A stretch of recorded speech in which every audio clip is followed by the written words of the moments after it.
Ya empezó la fogata navideña. ¿No llega para el carro? Fuego. No. ¿Está cerca, Jonathan? No, no.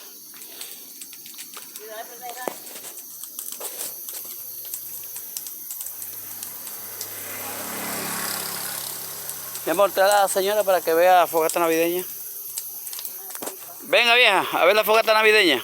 Pero papi, yo contribuí porque yo le eché aire para que eso se quemara. Claro, mi amor, tú hiciste tu parte.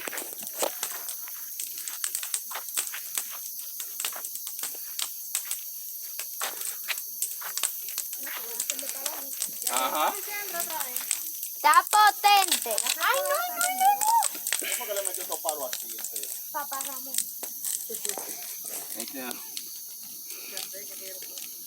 Mira, papá. Papi, no te puedo inventar. ¡Uepa! No me gusta esta fogata.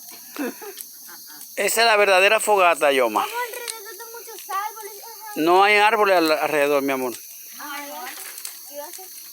Ay, no, hay No. ¿Y este de ahí? no, pero ahí no hay árboles. Eso no se muere. Ese palo. No, es un palo de tender ropa, mi amor.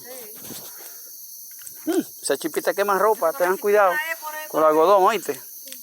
Con el algodón. Me lo voy a quitar, mujer. Sí, porque al final uno coge calor. No, Carolo, porque ella se puede morir con un fuego. Es verdad que ella está lejos. Si ella va a ser que se murió. Ahí fue que no, ¿Y ahí que van para los marshmallows? Sí, pero será cuando se aplaque. ahí fue que mandó a hacer lío. Hasta allá. Exacto, y cuando... Eso va a amanecer. La fogata. Ahí fue que no hizo lío. Eso es lo que se llama una verdadera fogata. Quería entrar y le dijo que no le entrara porque era para probarlo, él tenía sed. Cuando le iba a meter ahí en la cadera. Que ya llegue.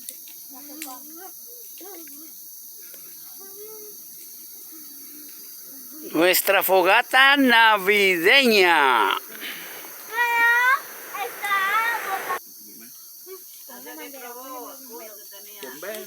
Nuestra fogata navideña.